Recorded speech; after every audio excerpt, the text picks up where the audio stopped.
Before Nashville became Music City, there was one man who started it all. His name was Uncle Dave Macon. He wasn't a young cowboy. He was a middle-aged man with a banjo and a booming show. For 25 years, he was the biggest star on the Grand Ole Opry. Today we tell the incredible story of the almost forgotten legend who built the foundation of country music. To truly understand David Harrison Macon, you must first immerse yourself in the world that forged him. It was a world of steam and sweat, of profound loss and explosive change. He was born in 1870 in a tiny hamlet called Smart Station, Tennessee. The Civil War had ended just 5 years prior, and its shadow still loomed long over the South. This was the era of Reconstruction, a time of deep social and economic turmoil, but also of relentless, forward-looking energy.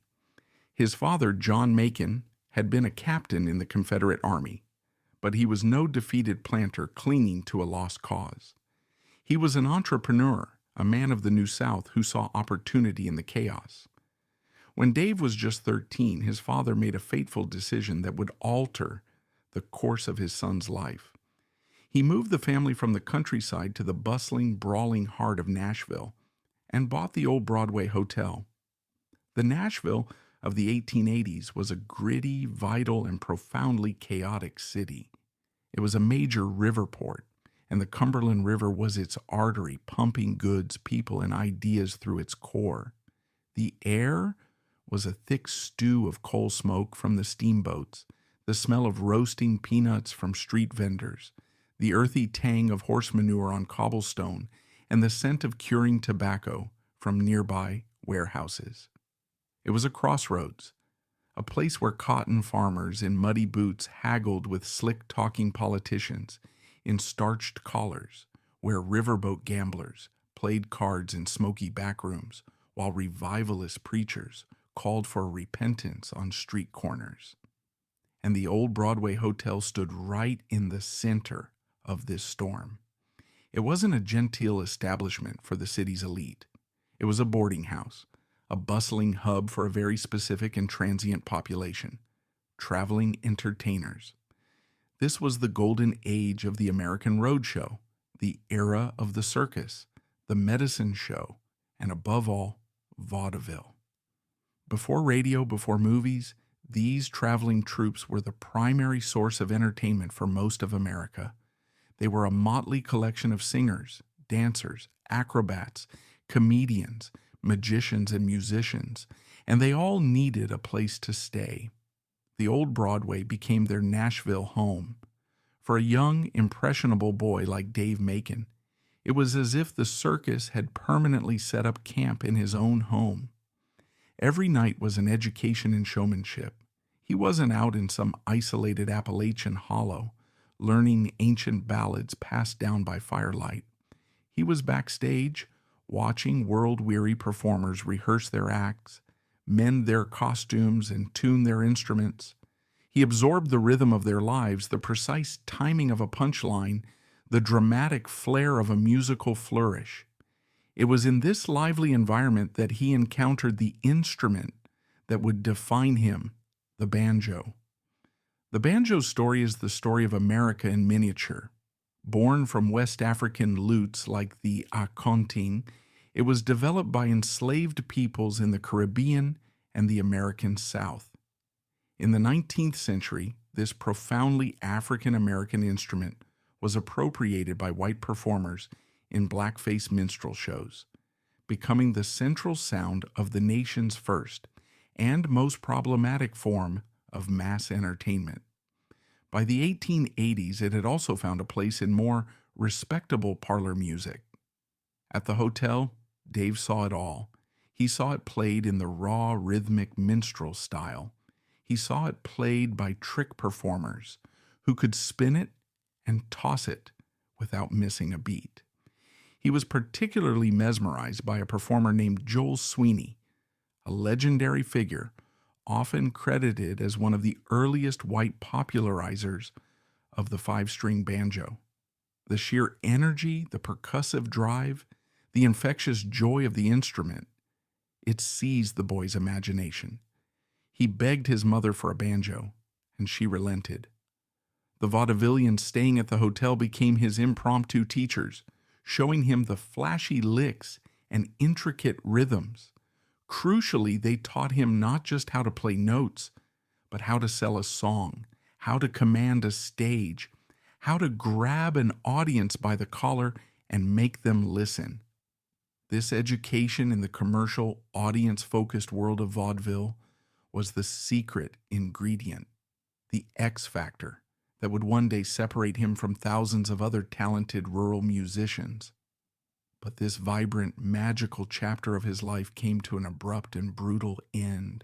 In 1886, when Dave was just 16, his father was ambushed and stabbed to death in a robbery on the street just outside the hotel. The tragedy shattered the family. His mother, heartbroken and unable to remain in a place so haunted by memory, sold the business. She moved her children away from the noise and danger of the city, back to the quiet countryside, to a farm near the small town of Readyville.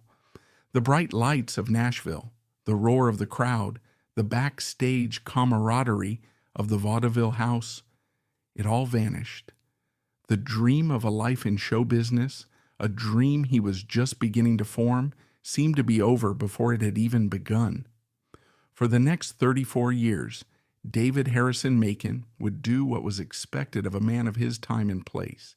He would put away childish things, become a respectable citizen, and bury the performer deep inside. For the next 3 decades, the life of Dave Macon bore no resemblance to that of a future superstar. He settled into the rhythms of rural Tennessee life, becoming a pillar of his community. In 1899, he married Matilda Richardson, a local girl, and they started a family that would eventually grow to include 7 sons. He was a man of deep and abiding faith, serving as a deacon in his local Baptist church. He was known as a solid, dependable family man, and he was a surprisingly successful and innovative businessman. Recognizing a need in the local economy, he founded the Macon Midway Mule and Wagon Transportation Company. This was not some quaint, one-mule operation. It was a serious, well-organized freight hauling business.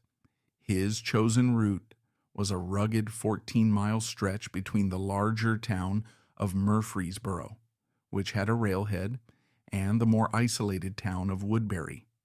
Dave Macon became the vital link between the two. His days were long and arduous. He would rise before dawn, harnessing his teams of sturdy mules to his wagons. He hauled everything: barrels of flour, sacks of mail, bolts of cloth, farming equipment, medicine, and furniture. He became a fixture on the road, a recognizable character known for his booming voice and his larger-than-life personality. To pass the long hours and to keep his mules moving at a steady pace, he would sing. He sang the gospel hymns he learned in church, the sentimental parlor songs of the era, and the rowdy comic tunes he had picked up from the vaudevillians at the hotels so many years ago. His wagon was his first stage, his mules were his first audience. He was a local character, certainly, but his ambitions were firmly planted in the soil of commerce, not the footlights of the stage. He played his banjo at home for his family, or at the occasional barn dance or church picnic, but it was a hobby, a pleasant pastime, a relic of a life left behind in Nashville. The relentless hum of the 20th century arrived in the quiet hills of Tennessee, and it came for his livelihood. First, a competing railroad line cut into his business, but the true death knell was the sputtering, noisy arrival of the internal combustion engine.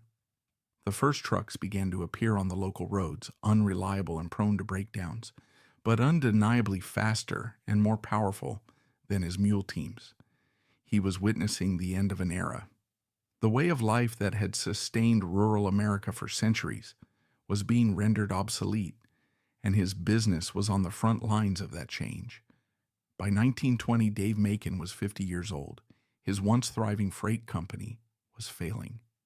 The life he had so carefully and respectably built for 30 years was crumbling. Imagine the psychological toll. This was a proud man, a man who had provided for his large family through hard work and sharp business sense, now watching his world dissolve. For most men his age, this would have been the beginning of a quiet, tragic decline into obscurity and old age. But Dave Macon was not most men. And deep inside that respectable, church-going 50-year-old businessman, the 16-year-old boy who had been hypnotized by the banjo players at the old Broadway hotel was still there, waiting for his cue. The death of his first career would become the catalyst for the explosive birth of his second. The failure of the Macon Midway Mule and Wagon Transportation Company was the best thing that ever happened to American music. In a stroke of luck that feels like something out of a storybook, a talent agent for the Lowe's Vaudeville circuit was in the area and heard rumors of this eccentric former mule-skinner with a fast mouth and even faster fingers. An audition was arranged. Dave, likely seeing it as a desperate long shot, a way to make a few dollars, showed up with his old banjo. He wasn't some fresh-faced kid with stars in his eyes. He was a middle-aged man with a mortgage and a family to feed. He launched into his act a whirlwind of songs, jokes, banjo tricks, and homespun philosophy. He had perfected over thousands of miles on the seat of his freight wagon. The agent was utterly floored. He had never seen anything like it. Here was a performer who seemed to be the genuine article, a real-deal country character, yet he possessed the impeccable timing and raw charisma of a seasoned vaudeville pro. He was offered a contract on the spot. At an age when most men are contemplating their pensions, Dave Macon packed his banjo, kissed his wife and sons goodbye, and ran away to join the circus. His success on the vaudeville circuit was immediate and astounding. Audiences in cities like Birmingham and Atlanta, who were used to slick, polished performers, were captivated by this authentic whirlwind of energy. He wasn't pretending to be a country philosopher. He was one, but he delivered his wisdom with a punchline and a banjo lick. He could sing a heartbreaking ballad like Way Down the Old Plank Road that would bring a tear to the eye, and then, in a flash, he'd kick his leg higher than his head, twirl his banjo, flash his famous gold-capped teeth in a wide grin, and launch into a riotous comedic song about the absurdity of modern life. In 1924, this new career took him to a place he could never have imagined, a recording studio in New York City. He cut his first records for the Vocalion label. Listening to those early recordings today, nearly a century later, is an electric experience. The technology was primitive. He was essentially shouting and playing into a large acoustic horn that etched the vibrations onto a wax disc, but his personality burst through the surface noise. You can hear him stomping his feet for rhythm. You can hear him laugh in the middle of a verse. You can hear him shout encouragement to himself. These aren't sterile studio artifacts. They are vibrant, living performances. He sang about everything. He was a singing newspaper, a walking history book. He recorded deeply religious gospel songs like Shall We Gather at the River, right alongside blistering banjo instrumentals like Cumberland, Mountain Deer Race. He became famous for his protest songs, which weren't about politics in the modern sense, but about the clash between the old ways and the new.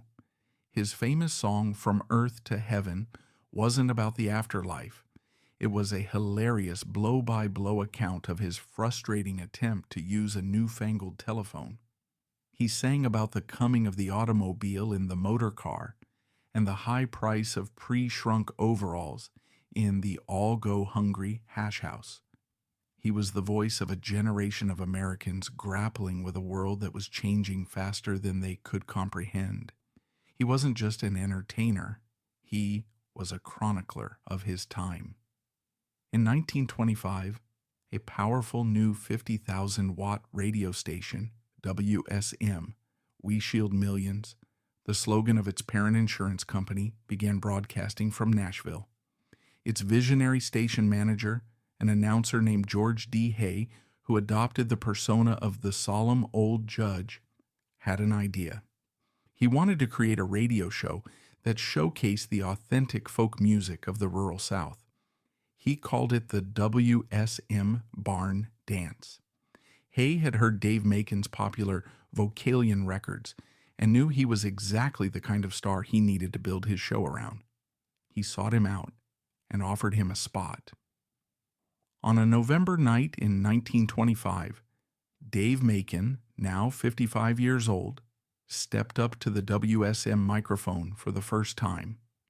The show would soon be renamed the Grand Ole Opry, and for the next 15 years, Uncle Dave Macon would be its undisputed king. He was the Opry's first true superstar, its anchor, its heart, and its soul. In an era before television, the radio was the nation's hearth, and families all across America and Canada would gather around it every Saturday night to listen to the barn dance. For many, the highlight, the main event, was Uncle Dave. His opening line became the stuff of legend. He'd lean into the microphone, his gold teeth glittering under the bare bulbs of the studio, and roar with infectious enthusiasm. From the great state of Tennessee, I'm Uncle Dave Macon, the Dixie Dewdrop, and I'm here to bring you the news hot off the griddle. His live performances were even more spectacular than his records. He was a dervish of perpetual motion. Well into his 60s and 70s, he was astonishingly limber. He'd perform dazzling banjo tricks, playing the instrument behind his back, between his legs, or spinning it around his body like a majorette's baton, all while singing in his powerful voice and stomping his feet to keep the rhythm. He didn't just play the banjo, he wielded it like a weapon of mass happiness. He owned a small arsenal of custom-made banjos, each with its own personality. He had one with a picture of his wife and son on the resonator, another with a massive 12-inch rim for extra volume. He was a master of branding and self-promotion long before those terms became buzzwords. But behind the manic stage persona was a man of deep conviction and surprising complexity. The most vital and often overlooked aspect of his character was his profound religious faith. He was a devout Baptist who took the tenets of his faith with the utmost seriousness. In a show business world that was, even then, rife with drinking and carousing, he was a teetotaler. He famously refused to play in venues that served alcohol and would not perform on Sundays, which he considered the Lord's Day. He once gave a quote to a journalist that perfectly encapsulates his worldview. I have never played a song in my life that I couldn't sing with a clear conscience before my Lord. Think about the weight of that statement. Here was a man working in the often bawdy world of popular entertainment, yet he held himself to a strict moral code. He saw no contradiction between his sacred beliefs and his often rowdy performances. For Uncle Dave, joy was a form of worship. Making people laugh, making them stomp their feet and clap their hands was his way of celebrating God's creation. This unique fusion of the Saturday night barn dance and the Sunday morning church service is the very essence of early country music, and no one embodied it more completely or sincerely than he did. He toured relentlessly. The Opry wasn't just a radio show, it was a traveling troupe of performers who brought their music to small towns all across the South and Midwest. For much of this time, his son Doris served as his right-hand man, playing guitar, acting as his driver, and serving as the straight man for his father's onstage comedy. The stories from those years on the road paint a picture of a man who was utterly indefatigable. Roy Acuff, who joined the Opry in the late 1930s and would eventually be crowned the king of country music, remembered his first encounters with the aging Uncle Dave with a sense of pure awe. He described him as a man who simply never stopped. He'd be up at the crack of dawn, practicing his banjo in their hotel room, and would be the last one to go to sleep, holding court and telling stories to anyone who would listen. He was also notoriously, almost comically, frugal. Having lived through the failure of his first business, he was deeply mistrustful of banks and was known for carrying his earnings, often thousands of dollars, in huge wads of cash stuffed into a tattered old satchel. He would haggle over the price of a hotel room or a meal with the same tenacity he brought to a banjo breakdown. But this frugality was matched by a quiet generosity, and he was known to help out fellow musicians who had fallen on hard times. He was, in Acuff's simple but profound summary, the most unforgettable character I ever met. As the 1930s bled into the 1940s, the world of music and the Grand Ole Opry itself began to change around its first superstar. The raw, raucous, old-time sound that Uncle Dave had championed was starting to feel, well, old. A new generation of performers was rising, bringing with them new sounds and new styles. Singing cowboys like Gene Autry and Roy Rogers brought a touch of Hollywood polish and romanticism from the West. From Texas and Oklahoma came the infectious, jazzy rhythms of Western swing, pioneered by artists like Bob Wills, who added drums and electric instruments to the mix. And from within the Opry itself, a brooding, intensely emotional singer named Roy Acuff was redefining what a country music star could be, bringing a new kind of raw, personal heartbreak to his songs.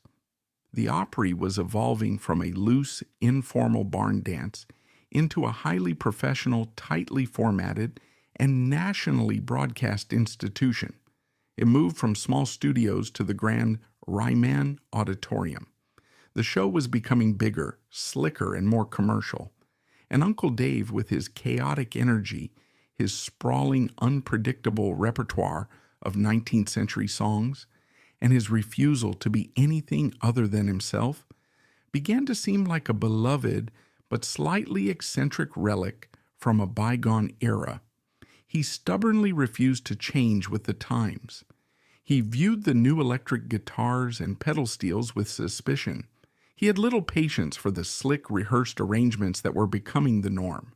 His performances, once the centerpiece of the show, were gradually moved to later, less prestigious spots on the broadcast. He was no longer the king, but the beloved elder statesman, the living link to the show's own history. It must have been a difficult, painful transition for a man who had been the undisputed main event for so long. Yet by all accounts he bore the change with grace, never losing his fire or his love for performing. He continued to tour, continued to play on the Opry every Saturday night, and continued to deliver his act with the same manic energy, even as his body began to fail him, and his audience began to look past him toward the newer, younger stars. Uncle Dave Macon took the stage of Ryman Auditorium, home of the Grand Ole Opry, for the last time on March 1st, 1952. He was 81 years old. He was frail, but his eyes were still blazing. He gave it his all, as always. Just 3 weeks later, on March 22nd, he died. His funeral was a huge event in Nashville. The city he helped put on the map came to a standstill to honor its first star. The pews of his church were packed with the biggest names in country music: Roy Acuff, Minnie Pearl, Ernest Tubb, all present to pay their respects to the man who had paved the way for them all. His old friend and mentor, George D. Hay, the solemn old judge, delivered a tearful eulogy, his voice breaking as he called Uncle Dave the greatest star of the Grand Ole Opry. He was buried in the Coleman Cemetery in Murfreesboro, not far from the roads he once traveled in his mule wagon. Years later, a magnificent monument was erected at his grave, a testament to a legacy that, even then, was beginning to feel distant. It was a large, imposing stone headstone depicting him in his prime, playing the banjo, hat cocked to one side, a big, wide smile on his face. The inscription was bold and clear: the world's first and greatest country recording star and the first superstar of the Grand Ole Opry. In addition to the official star-studded funeral, Uncle Dave Macon's passing created a deep and heartfelt outpouring of grief among ordinary fans across America. For the millions who listened to WSM every Saturday night, this was not the passing of a celebrity stranger. It was the loss of a family member. He was Uncle Dave, the jovial, witty grandfather of the South. The reaction of fans was more than just a momentary sadness. It turned into a sustained effort to keep his legacy alive.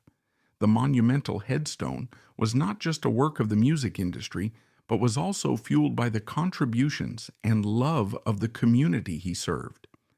When the news of his death broke on the radio, it was a shocking moment. The Grand Ole Opry that Saturday night became an emotional memorial. Instead of the usual lively performances, artists took the stage to share personal memories, tell jokes they had heard from him, and perform his classic songs.